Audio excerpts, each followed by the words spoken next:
Good morning, Lutterworth College, and this week's thought is this. Every time you spend money, you're casting a vote for the world you want. And that's by somebody called Anna Lappé. And she's the co-founder of the Cambridge-based Small Planet Institute. And it's an international network for research and popular education about the root causes of hunger and poverty. So this is looking at poverty globally. Okay, it's quite a big thing. And they have fantastic values that we share, actually. It's values of inclusion. So everybody is important. Everybody is involved with this. It's values of fairness. And I like this. And mutual accountability, which infuses all dimensions of public life. So mutual accountability, that means actually all of us are responsible for what is going on in small ways around the world. And of course, when all of us bunch together, it makes a big difference. And so this is about spending. And there's a real take on democracy here. And like every vote, we're told, makes a difference. And if you don't vote, then you're responsible for the government you end up with. And if you do vote, you can make a difference to the government you have. So it's in the same way, it's just like this. So our spending behaviour affects the world around us.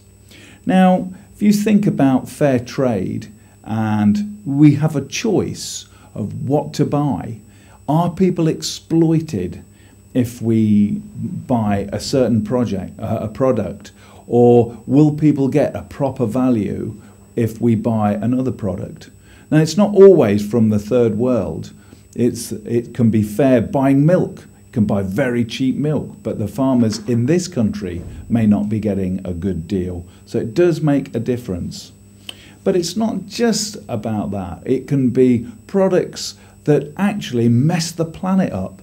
Products with loads of plastic. And it always annoys me that there can be so much food that can have layers and layers of plastic around it. Sometimes it's really hard to get into, and you need scissors to open it. There's got to be something wrong with that somewhere. There's an island in the middle of the South Pacific. It's called Henderson Island. And I had no idea about this island before the news last week, which showed us that this little island, they call it an atoll, in the Pitcairn group of islands, which are actually British owned. There's nobody living there, but there is 16 tons of plastic waste on the beaches. It's just beaches all the way around it, basically.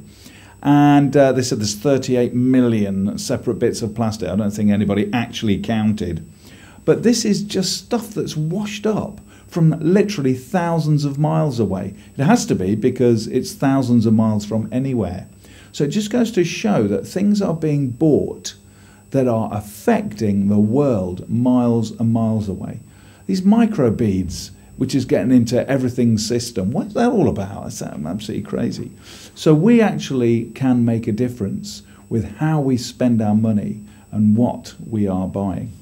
Now, I wanted to look at what the Bible says about this, being as we're a Church of England school.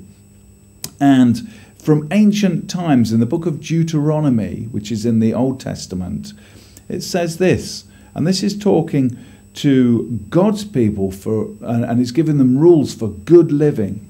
And it says, at the end of every 3 years, bring all the tithes of that year's produce and store it in your towns. Now, a tithe is just a part of what you've made or what you've produced, your income, whatever, and you put it for the work of ministry. But it's not just ministry. This is so that the Levites, they were the religious leaders who have no inheritance of their own, and the foreigners, the orphans and widows who live in your towns may come and eat and be satisfied. Whenever you see orphans and widows in the Bible, it's talking about the poor and needy, those who culturally in their time had no one to look after them. So we look after the poor and needy. It's always been a really good value to have. So it's to do with where they spent their wealth. And it's always been important, it is important, and it always will be good to think about the impact we make and what we spend our money on and what we do in our lives, because it does affect our world. It can be global warming, it can be just messing up beaches, messing up waterways, messing up the environment, the air we breathe. For goodness sake, makes a big difference. We can change things. So every time you spend money, you're casting a vote for the world you want. God bless you. Have a fantastic week.